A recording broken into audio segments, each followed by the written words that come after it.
اس کے بعد دوسری خبر میں زبان غزالی زمان سید علامہ احمد سعید قاسمی رضی اللہ تعالی رحمت اللہ علیہ کی زبان سے بیان کر رہا ہوں کہ آپ نے جب بچپن میں جنگ کی سرزمین پر جب اسی نوجوان کو حضور قبلہ دادا جان کی صحبت میں دیکھا تو کہنے لگے ڈاکٹر صاحب یہ بچہ میرے حوالے کر دیں، یہ میرے سپرد کر دیں کہ آپ نے یہ میں اسے اپنی شاگردی میں لینا چاہتا ہوں اور اس کو تیار کر کے امت کے لیے سرمایہ بنا سکوں۔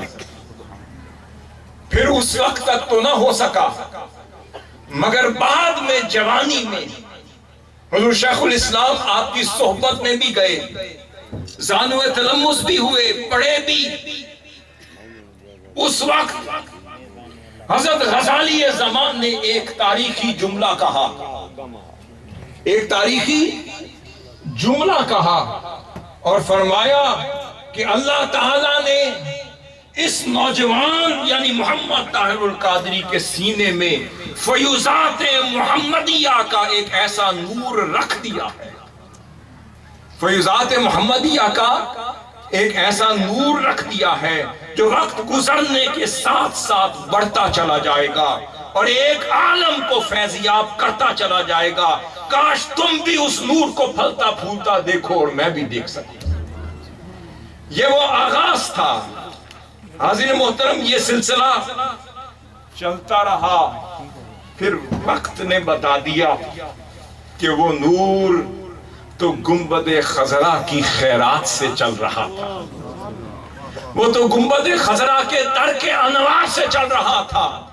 وہ نور اپنا تھا ہی نہیں، پتا چلا کہ اللہ رب العزت نے اس دور کو کسی کردار میں امت دینا تھا اور ایک ایسا مسیحا دینا تھا، ایک ایسا مجدد دینا تھا جو اپنی سوچ میں معتدل ہو، اپنے ارادے میں قوی ہو، اپنے جوش میں پہاڑ ہو، اپنی سوچ میں اقبال ہو، اپنے کردار میں غزالی زمان ہو اور اپنے عقیدے میں ابو الحسن اشعری بھی ہو، امام غزالی بھی ہو، سیوطی بھی ہو، پھر حیثمی بھی ہو، طبری بھی ہو، طبرانی بھی ہو، قرطبی بھی ہو، قبطی بھی ہو، اور جو قدم رکھے وہاں کی کایا بدلتی چلی جائے۔ مجدد رواصدی، مجدد رواصدی، مجدد رواصدی۔ اب آج آپ خوش قسمت ہیں کہ یہ دور بدلتا رہا، مگر اللہ رب العزت نے اپنے ان ہستیوں کو بدلنے والا بنایا۔ زمانے بدلتے ہیں مگر صاحب زمانہ بدلتا نہیں، مگر زمانے کو بدل دیتا ہے۔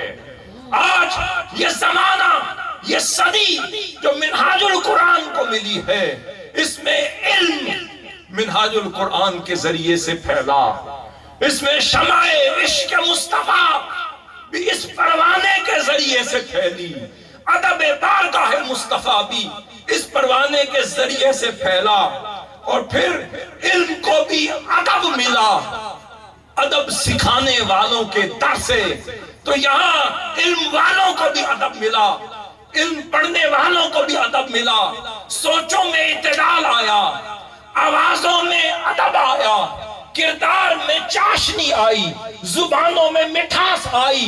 ادھر عشق مصطفیٰ تھا، ادھر ادب بارگاہ اہل بیت تھا، ادھر نصرت صحابہ تھا، ادھر اولیاء صالحین کے در کی خیرات کا سلسلہ تھا۔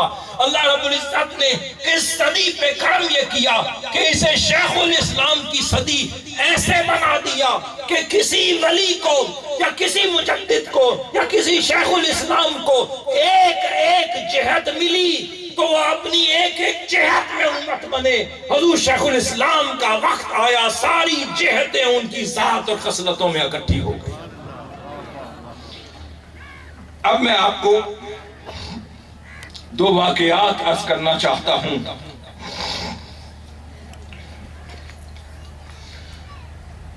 میں شام میں تھا اور شام میں پڑھتا تھا، اور وہاں کے فقہ حنفی کے بہت بڑے شیخ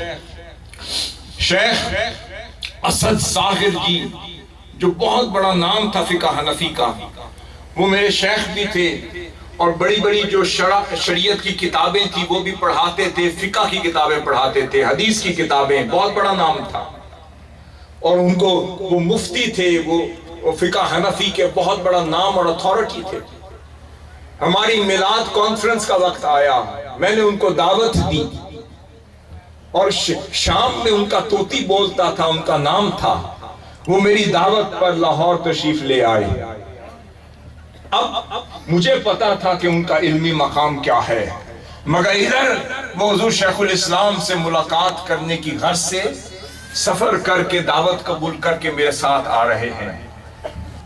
پہلی نشست ہو رہی ہے، میں سوچ رہا ہوں کہ یہ فقہ حنفی کے امام ہیں جو شام کی سرزمین سے آئے ہیں، اور حضور شیخ الاسلام سے جب ذکر کریں گے، ڈسکشن ہوگی، پھر آپس میں تبادلہ خیال ہوگا، تبادلہ علم ہوگا، لمبی نشست ہوگی۔ میں ذہن میں یہ ارادہ لے کر آیا تھا۔ اب وہ آ کر شیخ الاسلام کے سامنے بیٹھ گئے، امام کے بہت بڑے شام کے شیخ ہیں۔ میں دیکھتا ہوں کہ 2 گھنٹے 2.5 گھنٹے حضور شیخ الاسلام گفتگو کرتے جا رہے ہیں، اور وہ شیخ اسد محمد سعید صاغر جی جو شام کے بہت بڑے شیخ ہیں، وہ سنتے جا رہے ہیں اور ایک جملہ بھی زبان سے بولتے نہیں۔ پھر یہاں تک کہ جب نشست ختم ہوئی تو کہنے لگے، شیخ میں چاہتا ہوں کہ آپ مجھے اپنا مرید کر لیں اور اپنی اجازت دے دیں۔ میں حیران ہوا کہ شام کے شیخ ہیں تو کچھ تو علمی تبادلہ خیال ہوگا، کوئی بحث ہوگی، مباحثہ ہوگا، مناظرہ ہوگا، ڈسکشن ہوگی، بے شک ادب کے دائرے میں ہوگی۔ دیکھتا گیا کہ ایک لفظ نہیں بولا، اور کہنے لگے کہ مجھے سلسلہ قادریہ میں بھی آپ بیعت کر لیں اور اپنا علمی میرے استاد بن جائیں، مجھے شاگرد بنا۔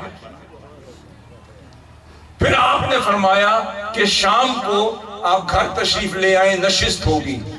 اب شام کو وہ تشریف لے آئے تو حضور شیخ الاسلام نے اپنی کتابیں، اپنی 500 کتابیں ان کے سامنے رکھی اور ڈسکشن ہوتی رہی۔ جب اینڈ ہو گیا، ڈسکشن ختم ہونے لگی، تو میں نے دیکھا کہ وہ ضعیف تھے، 65 سال ان کی اس وقت عمر تھی۔ یہ میں واقعہ بتا رہا ہوں 2003-4 کا، 2003 اور 4 کا واقعہ ہے، اور وہ دیکھا کہ وہ ضعیف ہیں، 65 سال ان کی عمر ہے۔ وہ جھکنے لگے، میں ادب کی وجہ سے ڈرائنگ روم سے گھر آ گیا، اندر آ گیا، مجھے سمجھ آ گئی کہ یہ کچھ اپنی محبت کا اظہار کرنا چاہتے ہیں۔ میں اندر آ گیا، اتنے میں تھوڑی دیر ہوئی تو حضور شیخ الاسلام اندر آئے، ان کا چہرہ سرخ تھا، مجھے فرماتے ہیں، بیٹے آپ کے شیخ نے مجھے گناہگار کر دیا۔ میں حیران ہوا، میں واپس ان کے پاس گیا، میں نے کہا شیخ کیا ہوا؟ وہ کہتے ہیں کچھ نہیں، آپ کو پتہ نہیں کہ یہ شیخ الاسلام کون ہے، آپ کو پتہ نہیں کہ شیخ الاسلام کون ہے؟ میں نے پوچھا آپ بتا دیں کہ کون ہے؟ فرماتے ہیں آج سے 50 سال پہلے کی بات ہے کہ مجھے شام کی ایک بہت بڑی ہستی شیخ حسن حبن نکے ملے تھے۔ جب ان کا چہرہ میں نے دیکھا تھا، میری عمر 16 سال تھی، دیکھتے ہی میرے دل نے گواہی دی اور کہا، اے صاغر، یہ وہ ہستی تجھے ملی ہے، تجھ پر فرض ہے کہ اس کے قدم چوم۔ میں نے اس وقت جھک کر حسن حبن کے شیخ کا میں نے قدم چوم دیے، جھک گیا۔